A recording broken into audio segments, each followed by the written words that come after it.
It's the Indie Horror Junkie Podcast, your source for anything and everything indie horror. Here's your host, Otis B. Dreads.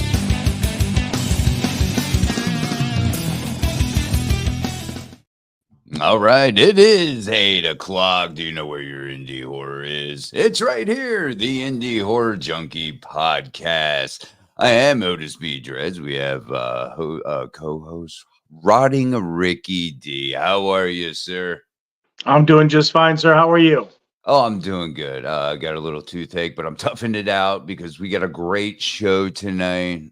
We have a legend on with us. I mean, we're talking a resume a mile long. stories. I mean, I want to talk about the seminars Mr. William Grefe has done on independent filmmaking. So he knows a lot about indie filmmaking, and we're going to get to him here in just a minute or two. Little formalities to go through. Of course, we do just in time have the paper, the physical copy of the Indie Horror Junkie magazine. Head on over to indiehorrorjunkie.com to get that. It's just in time for Christmas. It was awesome. It worked out that way. I think, you know, if you get some now, I'm pretty sure you're going to get it before Christmas. So what a great stocking stuffer that would be, you know? I know. They came out so nice, too. They feel great. Really they look great. I've been sending them out almost daily now. And the issue that I just showed you, which is issue number 4 right here with Avery Rose on the cover. It's also got the article right there for William Grefe. I just sent his out in the mail today, so we'll be chatting with him as well. For those of you who've already bought it, you can follow along with us today. There you go. And the new issue 7, I believe we're on. 7. Will be out the 13th of January. 13th of January. I'm compiling it now, and it'll go out the 13th of January. Awesome. Man, a lot of good stuff. The Indie Horror Film Fest coming up in February 2nd through the 4th. The best in indie films, horror films. It's going to be a great time. Panels, trivia. I mean, just everything indie horror. We're going to have a great time. Come and see us in Orlando, the MegaCon. What's the name of the convention center, or what's the name of that? I always forget that. It's called the Orange County Convention Center in Orlando. So it'll be part of the MegaCon Orlando event. And our film fest, obviously, is called the Indie Horror Junkie Film Fest. All the junkies will be out there. Printed copies of every issue will be out there. T-shirts, all kinds of goodies. All kinds of goodies, yes. As I take a sip of my coffee out of my Indie Horror Junkie tumbler. So you can, as I mentioned, you can get those copies. You can also get the downloaded version of the magazine as well. Don't let that discourage you that you're not going to be able to read all the great articles, but you can get it in digital form. But hey, I'm a physical kind of guy. I like to have the physical copies in my hand. There's just something about that. Maybe that's who you're talking about, physical media. Yeah. And let's see, what else do we have coming up? Molly Zombie is here with us. Mr. Nanners is here. There's a few others. Facebook user. Sorry, I Hey, brothers, how are you? Or sisters, or sisters. Or sisters, yes. Well, they said, "Hey, brothers," to us, so Ah, okay. yeah. All right. So they don't need to use the sisters part in this. Man, okay. Here we go. What do I am I missing anything? Of course. Oh, yes, Hellvira on the Run. It just occurred to me. Or not Hellvira on the Run. Hellvira's Haunted Asylum of Horror. Hellvira Mhm. on the Run was the short that the kind of like little work up to Hellvira's Haunted Asylum of Horror. It is going to start filming. I believe the Indiegogo is still live, and we've been doing pretty good with that. But we are going to start filming in March. I can't wait. I will be out there to take and film. Gonna be so I want to thank first and foremost, I want to thank everybody who supported. Whether you shared or whether you donated, I want to thank you guys because you helped make it happen, and that's what it's all about. Right. So I think we're about ready. Am I missing anything, Rick? No, I think we've pretty much touched on everything we want to now. So just let them know about the nice little cool trailer we're about to show, and then let's bring the legend on. That's right. This is Impulse. I have not seen this. This came out 70s. Well, I can believe you so, but they just had a big Blu-ray release. I think I'm not sure who the company was, but I'm sure Bill will tell us. But they're doing a big anniversary Blu-ray release that just either just happened or is about to happen. So it should be really cool. Okay, awesome. Well, hey, let's check it out. Here's Impulse, and when we get out of that trailer, we're gonna have Mr. William Grefe. Every few years, a motion picture is made which, by its very nature, demands that everyone see it. A motion picture that dares expose the innermost depths of the human soul. I thought I locked the door. Well, what are you doing here? A film which penetrates all preconceived ideas of fear. Please, oh God! God!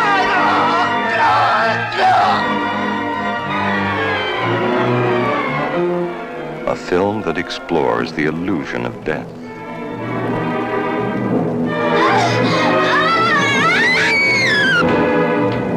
Atlantis Pictures proudly presents William Shatner and Kim Nicholas as two souls caught in a sphere of suffering. Somebody's gotta believe me. Somebody's gotta believe me. Two souls united by the dead. Impulse, a motion picture experience you will never forget.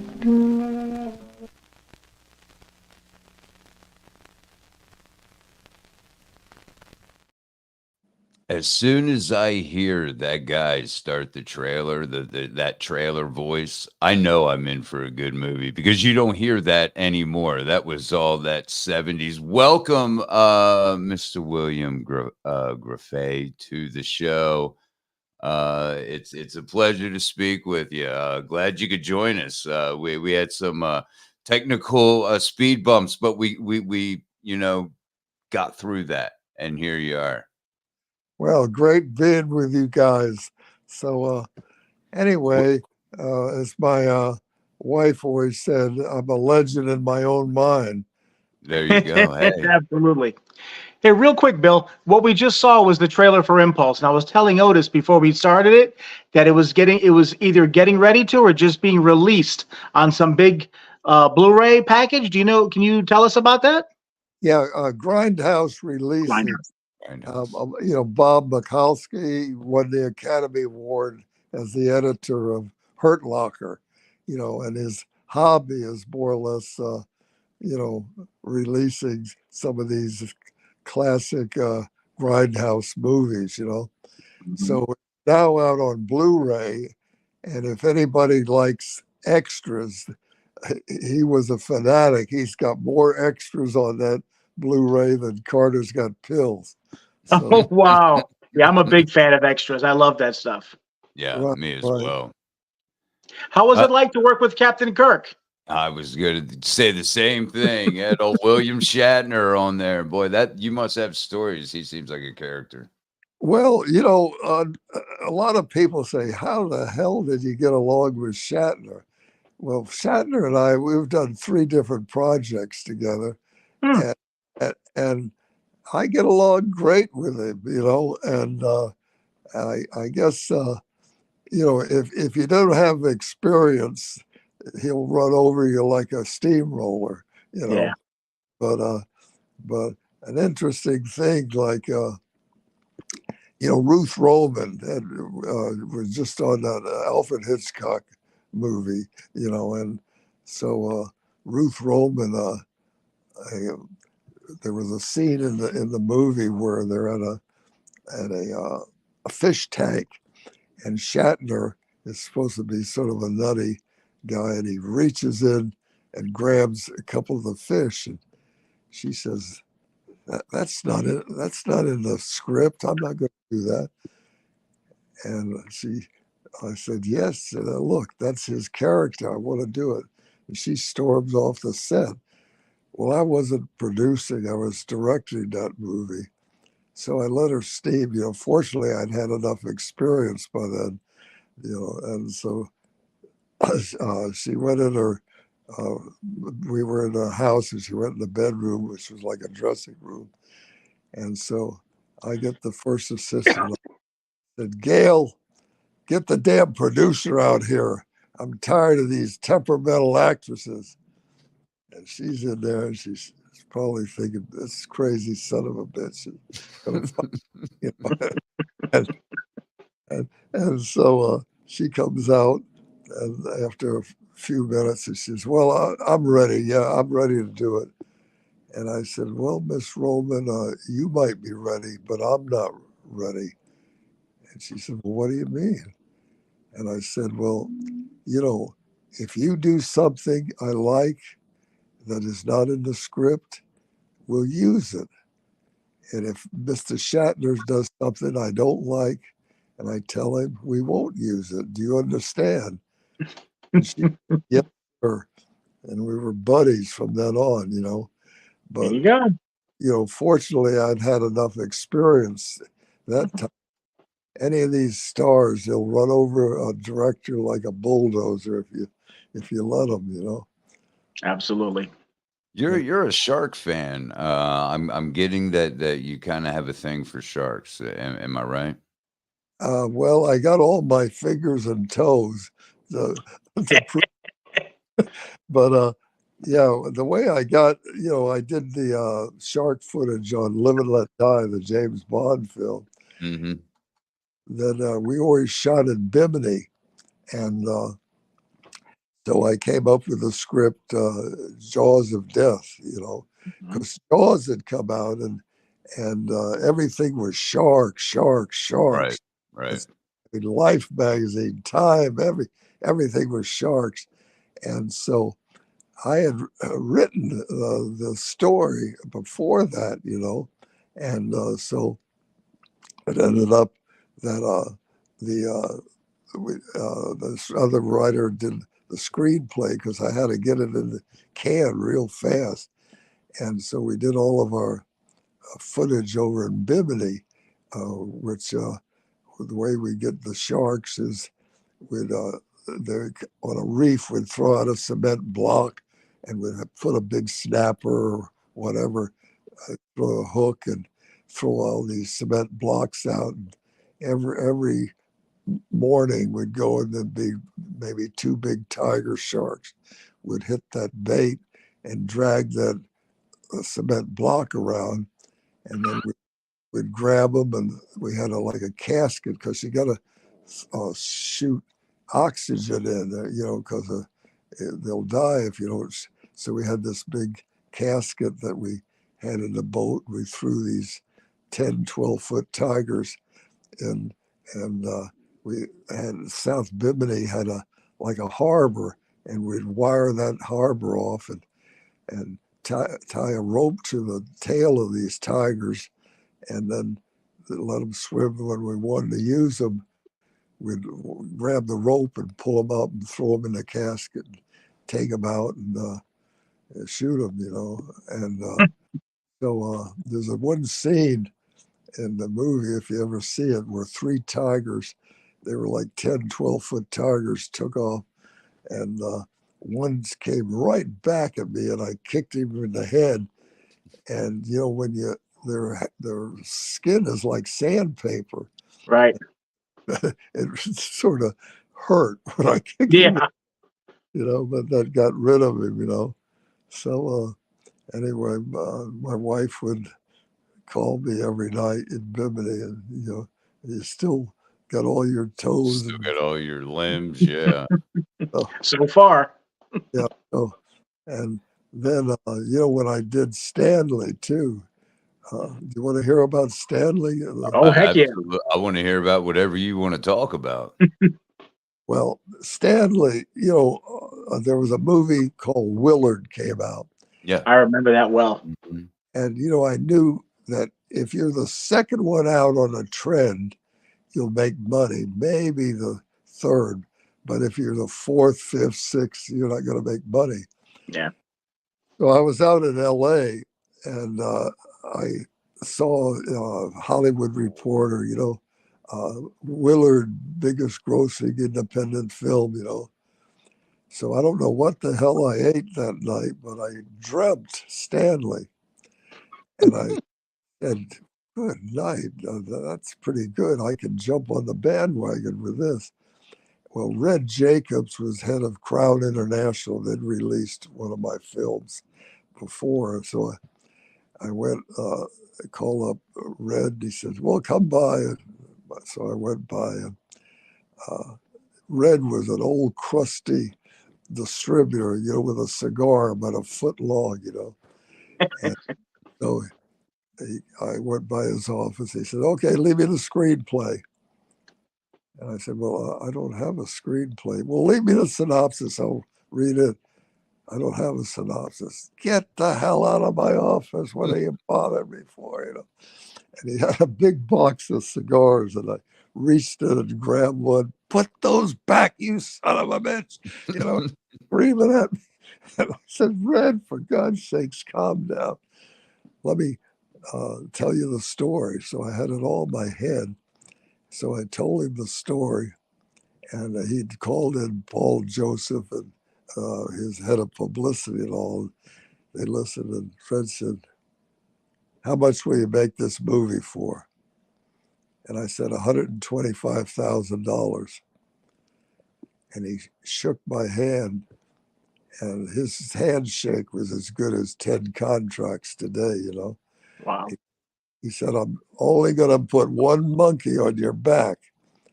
I've got to have this in the theater April 15th, was when all the drive-ins opened up. And, you know, I wasn't about to turn the deal down, but see, if any young filmmakers are watching this, it was a nightmare back then because the camera weighed 200 some pounds, and you know the film, you never know what you shot till the next day, you know, when you got the dailies back. And but I wasn't about to turn the deal down, so I shook hands, and he said, so I said to myself, what the hell can I do? You know, I got this whole story in my head. So I thought of Gary Crutcher. Gary Crutcher was a writer I knew. The guy was a pill popper. The first time I met him, he had a suitcase full of pills, and all he did, I said, Gary, he'll stay up for 2 or 3 days and write me a screenplay. So I called up Gary and I said, meet me at the LA airport. I got to take the red eye back to Miami. So he met me there, and I took a yellow pen and I wrote down scene 1, this character, blah, blah, blah, blah. Wrote the whole down. I said, I've got to have this Monday morning. This was a Friday night. I got to have in Monday morning. Well, there were no faxes or anything. So that means he had to finish it Sunday to put it on the red eye back to Miami. And, you know, I was always a fanatic for preparation, but because a lot of young filmmakers, they fight to get the money, and the minute they get the money, oh, let's make a movie, and all of a sudden they're over budget, over schedule. So but I wasn't about to turn the deal down. And fortunately, I had enough experience to do it with hardly any prep, And but an interesting thing I don't know if anybody ever saw Stanley, but Red didn't believe me that I was going to do all these things with rattlesnakes, So he sent a watchdog down to watch me, and you want to hear this about the? Oh yeah, I was just looking for your DVD, but go ahead. Yeah, please. Absolutely. So anyway, Red didn't believe all the stuff I was going to do with rattlesnakes. Ugh. I knew this crazy animal trainer, Frank Weed, who had also done Death Curse of Tartu for them. And so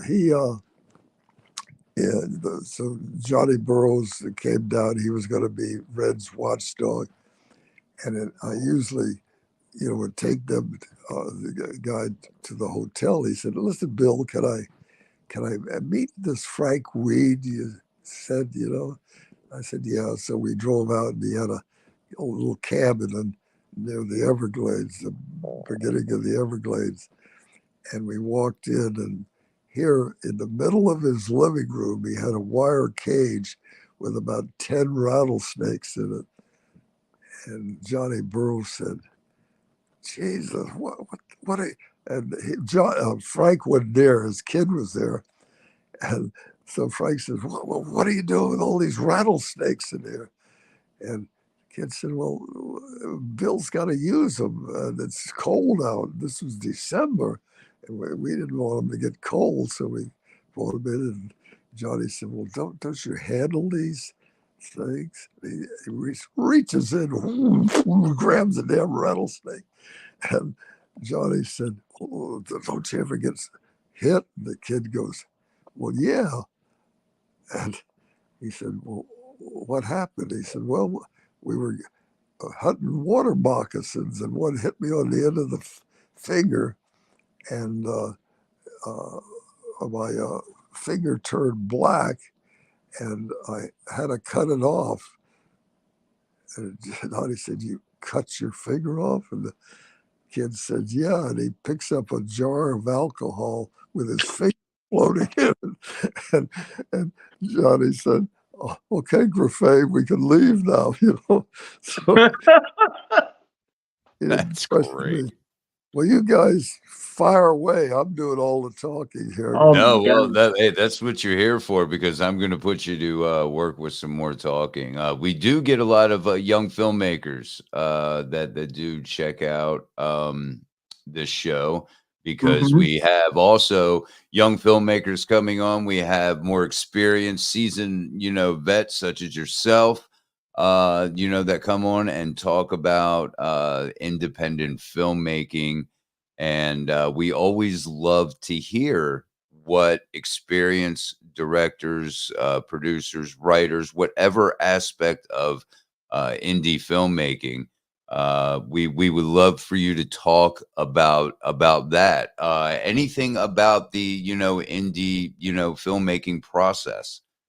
Yeah. Anything outside of the mainstream films is what we're looking for. The people who make Right. films on the weekends and things like that, and don't get all the studio time and stuff. That's really what we're gearing towards. Yeah.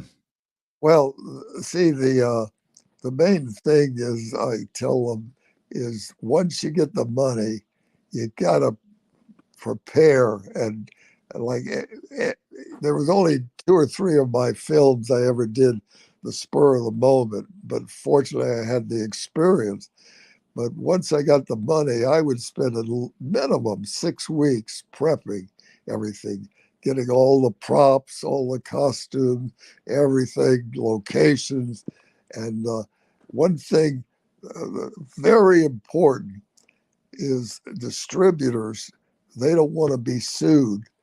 So you've got to get a release on every damn location you shoot at, every actor, So you've got to get a release because, if you show, hypothetically, you show some restaurant, they could come back and sue you if you don't get a side release that you shot in there, so that's important. But I would just advise them to prepare, and it's a no-brainer today from a technical standpoint, because when I shot, the damn cameras weighed 200 pounds, and I could only shoot 1 or 2 takes because the film was so expensive.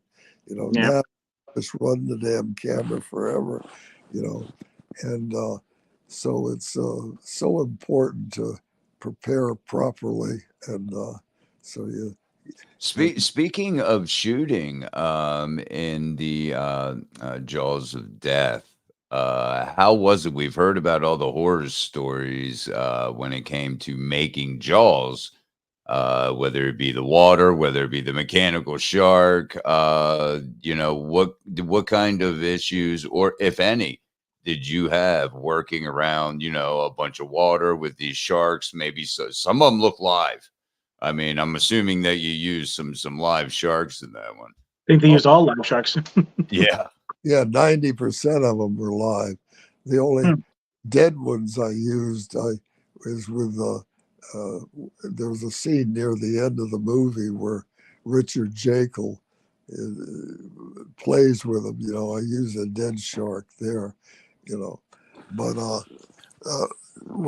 that was the worst first day I ever had. We were on the scene, and the camera. See, when you shoot on a boat, it's a nightmare shooting on the boat because the boat is rocking and everything. So Aeroflex had just come out with their handheld blimped camera, and there was only 2 in the United States. One was in Miami and one was in Los Angeles. And so my whole plan was to use that light blimp camera aboard the boat rather than that damn 200-pound Mitchell we had to use, And so the camera assistant at the very first day, he cross-threaded the thing on a tripod. When he picked it up, the camera went, and I broke the lens on the thing and the housing. And so, oh, damn, Egon Steffen was the guy that owned the equipment house, and he was a German, he'd been in Hitler Youth. And I said, oh my God, he's going to throw me in the oven.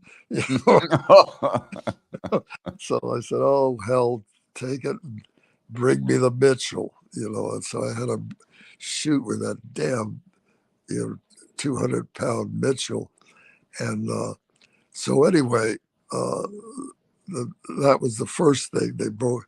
So anyway, I said, well, I've got a handheld area that you can't do sound with, but I got a few shots we can do.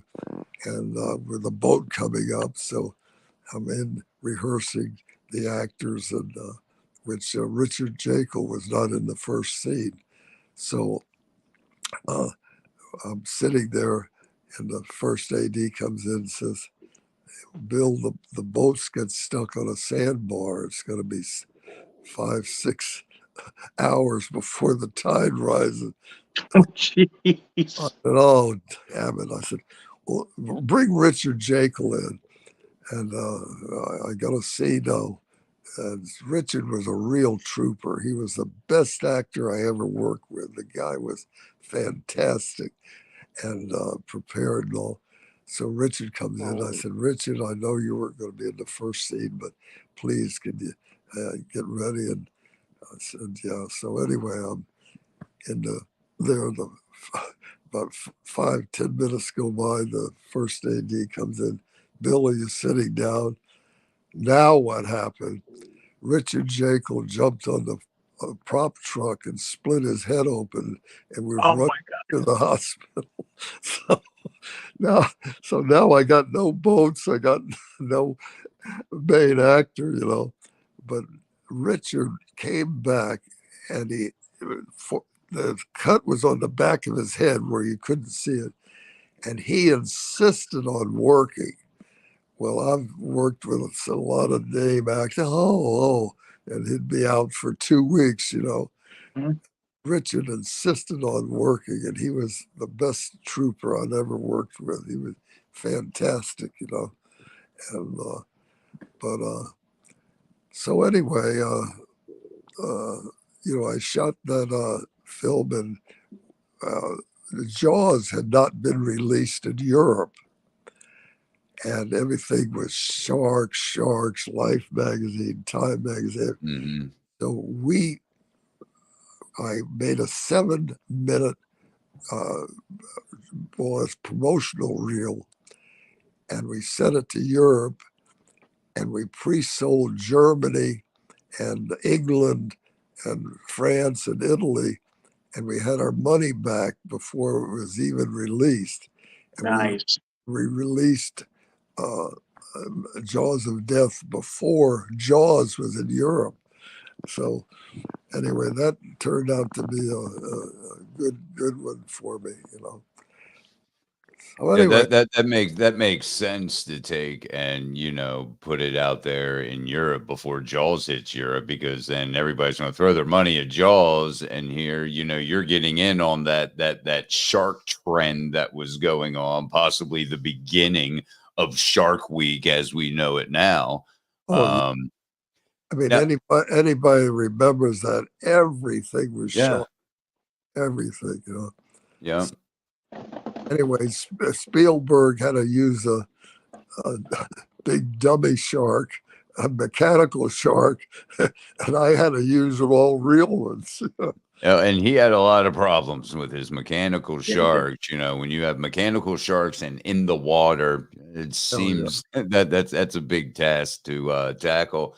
Now, Rick, you said you had like you and William Bill worked together on Thumbs. Was it Thumbs? Yeah, it was a short film called Thumbs that Bill directed, and I believe you wrote that too, right, Bill? Correct. Yeah, I wrote Yeah. direct.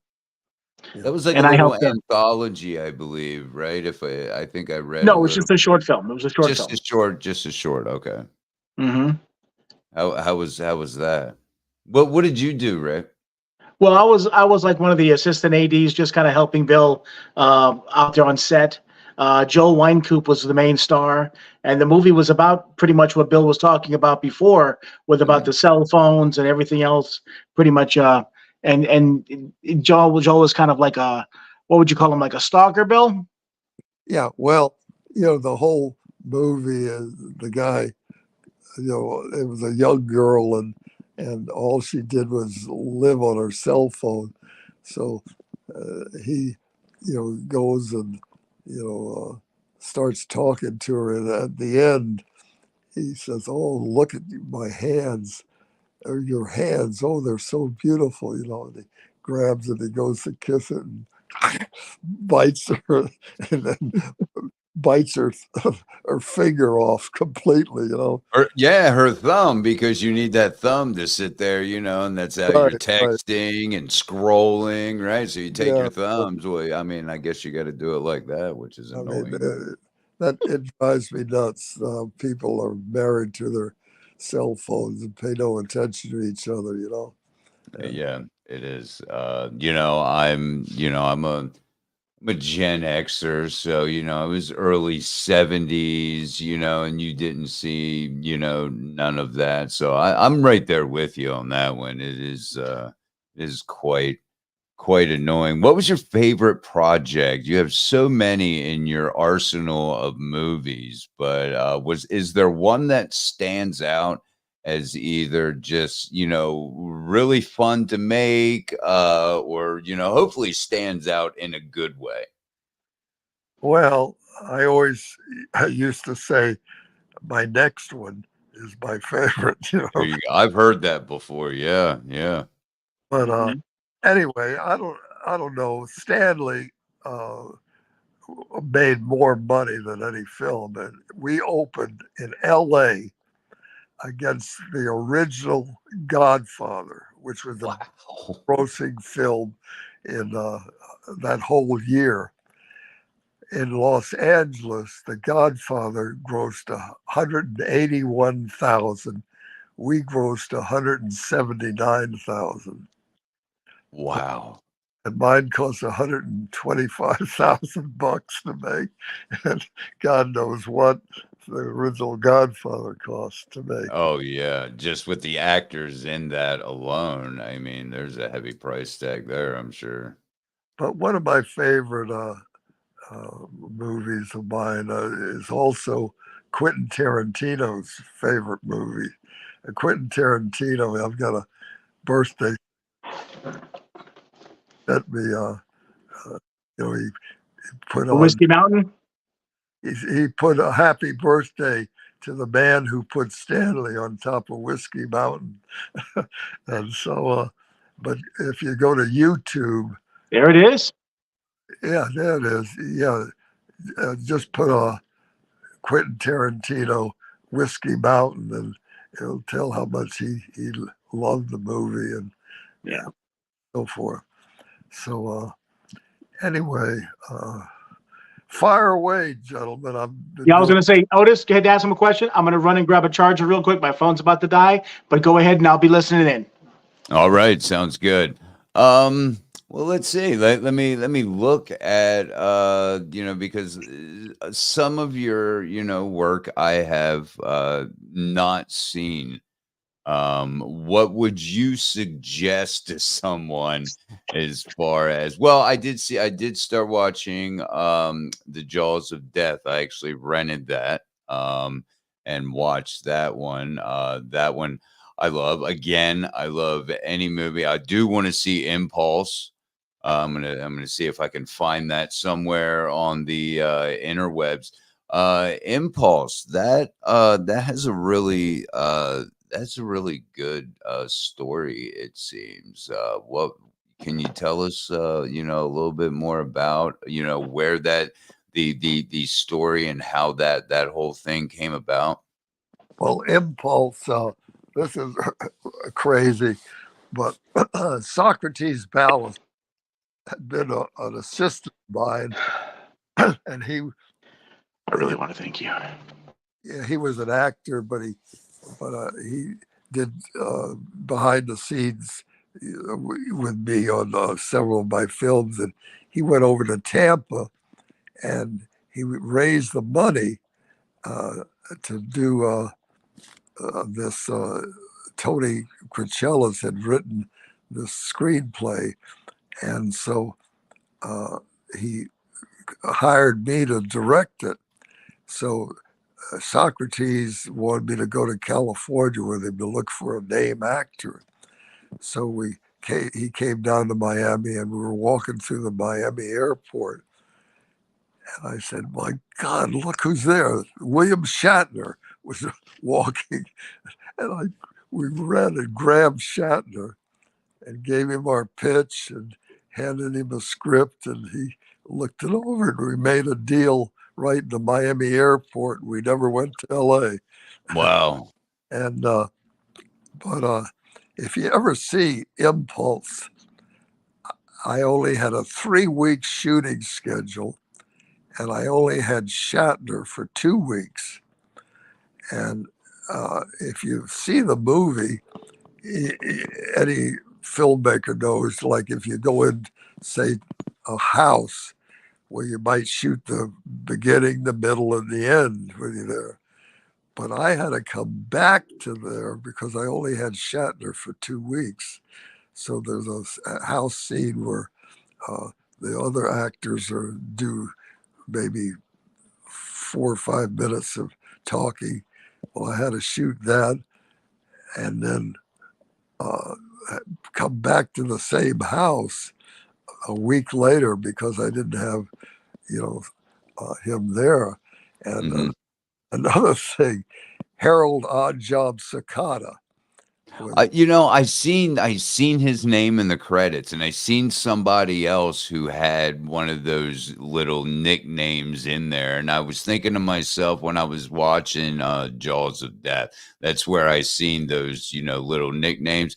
You know, when you're done, I didn't mean to interrupt, but I need to know who made those names up. Who did that? Who, Odd Job? Yeah, yeah. Was that something that came up on the set? Was in the James Bond film. He threw the hat. Oh, okay. Odd Job, you know, the big Oriental. Mm-hmm. That's where he got the name Odd Job Cicada by throwing that hat. But he was really a professional wrestler, and so he was wrestling in Tampa, and so we drafted him to be in the movie and wrote a part in for him and all of that. And he became, you know, Cicada's guy. Mm-hmm. And another thing that's interesting, if you ever see the movie, there's a scene where Shatner uh, wants to kill Cicada, and we it was in a car wash, and Shatner's hiding up on the roof, and he throws a rope down, and he you know, lassos him and pulls him up and is choking to death. Well, when we did the scene, it was actually the damn rig slipped, and Cicada was actually choking to death. And Shatner was sort of punching him and saw it. And Shatner says, "My God, cut the rope, cut the rope." And Shatner, well, Cicada weighed about 260 or 70. He was a big guy, you know. Mm-hmm. And so we all rushed in and all of that. So, maybe 5 years ago, Quentin Tarantino has his own theater out in LA called the New Beverly. So they wanted me to show 2 of my movies there. So I flew out to LA. And right before I left, some guy sent me a DVD of where he was an amateur that was just filming us, and he had that whole thing of where Shatner was down the rope and where Cicada was actually hanging. And so I called up Shatner and I told him I got this, and he said, "Come by my office. I got to see this." So I went by and I showed Shatner the scene where we all rushed in and grabbed him, and Shatner said, "This is fantastic, but there's no sound. How come there's no sound?" I said, "Well, this is an amateur guy. He was in the audience and he just filmed this thing." And he said, "Well, God, I'd record it, but you know, I don't have any recording equipment." Well, I knew this young filmmaker and this crazy writer that I told you about that did Stanley. They were having a lunch down at Jerry's, which is on Ventura Boulevard there. So I call up this young filmmaker, and I knew he had equipment and all. I said, "Hey, get over here quick. Shatner wants to record this, you know." And Gary Crutcher, the damn writer, said, screw Shatner. I just ordered a banana split. It cost me $5. And I said, hand the phone to him. I said, if you're not here in 5 minutes, I'm going to come over and you know where I'm going to cram that banana split. Now get over here. So he comes over, and Shatner recorded the whole thing. And at the end, he had the funniest look on his face. I said, "What's wrong?" He said, "I can't believe I did this for nothing," because Shatner gets paid for every damn thing he does, you know. Right. And so Anyway, Now you know we've mentioned William Shatner, and you know we all know who William Shatner is. Maybe I don't know when his career officially took off, but who were some other big actors that weren't really known? They weren't on the spectrum of big actor yet that have starred in your films before they got really famous and known. well, there's one gal named Diana Lund, which was in a movie I did called Jaws of Death. No, not Jaws of Death. I even forget the name of the movie she was in. But anyway, she went on to do a lot of television stuff. And, but, Christopher George uh, he did 3 John Wayne movies. John Wayne loved him. He was an ex-Marine, and John loved Chris George. But I don't know any I used that went on to be big stars. After that, other than Diana Lund had some good stuff she did. But How did you go about, did you do any of the casting? How did you go about that? I mean, if these were pretty much, just young, just maybe first starting out, not having a whole lot of movies under their belt, maybe that are in some of your movies. How'd you go about casting them? yeah, well, with agents and a casting director knew all the agents, so the casting director would read the script, and she'd call up all the agents, and the agents would send actors, and I'd read them and see. But I really, I didn't use too many name actors. I mean, the only Richard Jekyll had been nominated for the Academy Award on a movie he did, and Chris George was pretty well known at the time, and Ruth Roman, had done the Alfred Hitchcock movie. But I did, quite a few movies that didn't have any big names in them. Mhm. As we get ready to wind down here, we just got a few minutes, but besides getting releases and of course preparation, can you give us any up and coming new filmmakers some advice besides the getting releases and of course preparation should just be a no-brainer anyway because there's a lot to deal with, but outside of those two things, what's some advice that you can give some young filmmakers? Well, the most important thing is distribution. Mm-hmm. Make a film, but see, fortunately, all of my films went in the theater.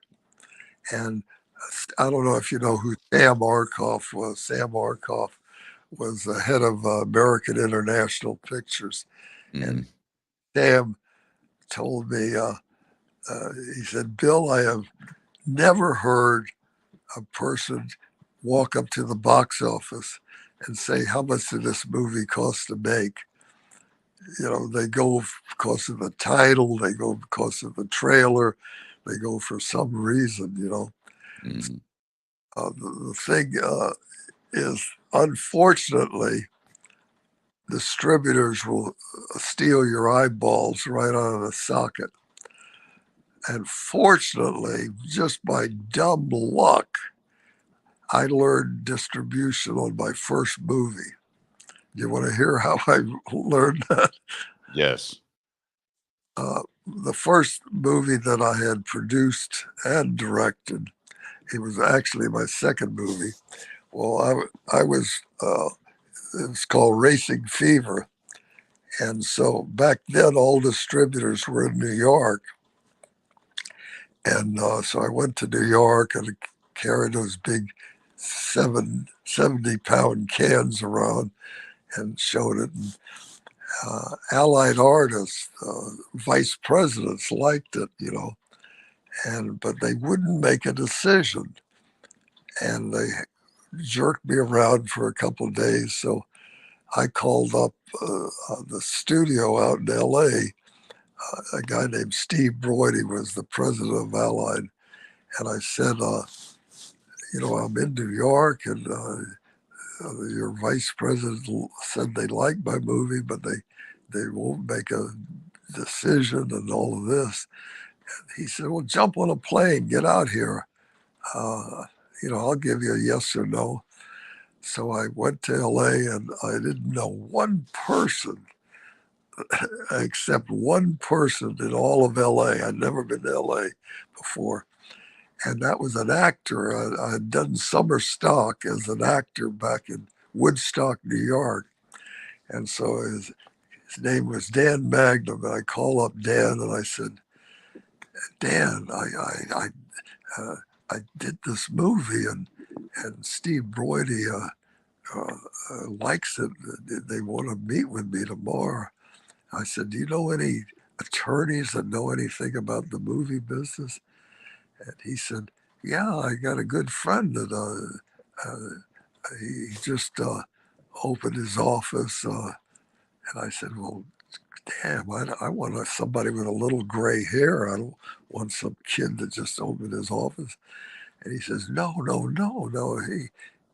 He opened his own office, but for 7 years, he was head attorney for Allied artists who I was dealing with.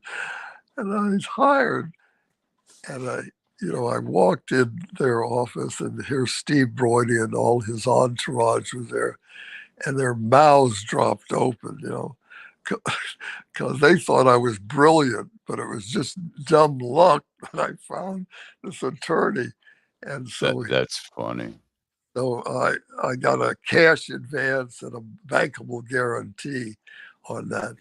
But distributors will steal your eyeballs right out of the socket.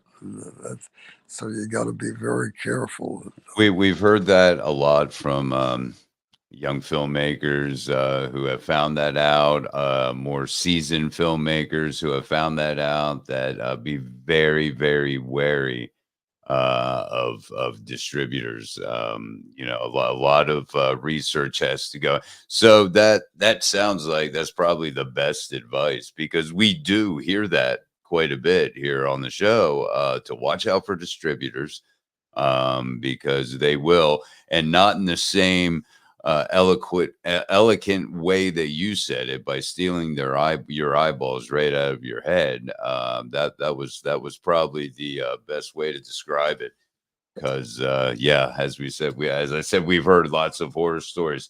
Bill, I want to thank you so much. I'm not going to keep you any longer. You're down in you stay in the Florida area, because that's where you started pretty much all your filmmaking career was down there in Florida, right? Yeah, there's a documentary out they did on me. Yes. Came from the Swamp. Mm-hmm. And so that was, I did so many movies in the Everglades, that's where they named that documentary, But anybody interested, check out that Blu-ray that was just released on Impulse, and I've got a lot of extras, tons of extras. So I'm a big extras guy too. I love the extras. That's usually where I go to when I first get a DVD. I'll go to the extras before I go to the actual feature. And then, of course, your website, williamgrefe.com. I was over there. You go through your library of you can get all of your movies there, it looks like. So there's another way to check it out. Yeah, there was a you got a whole collection, almost like a box set type deal that has all of your movies in it. Is that right? Well, Arrow out of London, I think there's 7 of my movies on that box set. You know, Okay. but all of them have been released on, DVD and all the other ways that they released. And I've seen that yeah, it came from the swamp, the documentary you were talking about. I believe that is available. I looked earlier over there on Amazon. You go through Amazon. There's a few other places you can get that. But hey, thank you so much. I know it was a little tough getting the tech part of it down at first, but we persevered and we made it. So thank you so much for your time. Well, thank you for having me on, and keep your powder dry, as they say today. All right, Bill. You have a great night. You are free to go, or you could stick around for a minute. We can say bye when I'm done. I'm going to close the show out, but you are free to go. Thank you so much, and enjoy the rest of your evening, sir. Thanks. Same with you. Thank you. Awesome. What a great guy. That was fun. Rick, poor phone, died on him. But he came up with some good questions there in the comments. And hey, I want to thank you guys for watching live. Those who watch the replay, which we do get a lot of replays, people catching it. There we go. Let's see. Yeah, the return. Oh, he came from the swamp. Yes, that documentary. I'm going to show you a little picture real quick while I have it up here. Let's see how quick I can do this. This is probably not too quick. Let's see. Okay. Trying to do it on the fly because I want to show you the cover. The cover's great. Let's see.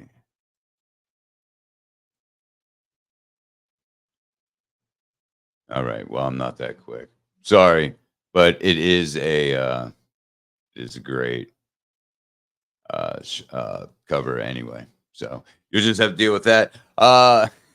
Yeah. Next week on the podcast, as I'm bringing that up right quick. Next week we have, of course, we're gonna have to. We have. Oh, this is a good one. This is the one I've been waiting for. We have some of the creative minds behind the '80s throwback horror movie, The Inn, which featured, I believe, Amy, our very own Asylum Amy, was part of that. So we're gonna have Kevin. I'm not gonna slaughter your last name right now. And I don't have my glasses with me, so I can't see that one. Sloan, Amy, we're going to have some of the guys and gals from Greasy Boy Films, 80s throwback movie, The End. That is next week. That's going to be a fun show, as all of these shows are fun. Thank you guys for joining us again. And hey, we'll see you all next Wednesday.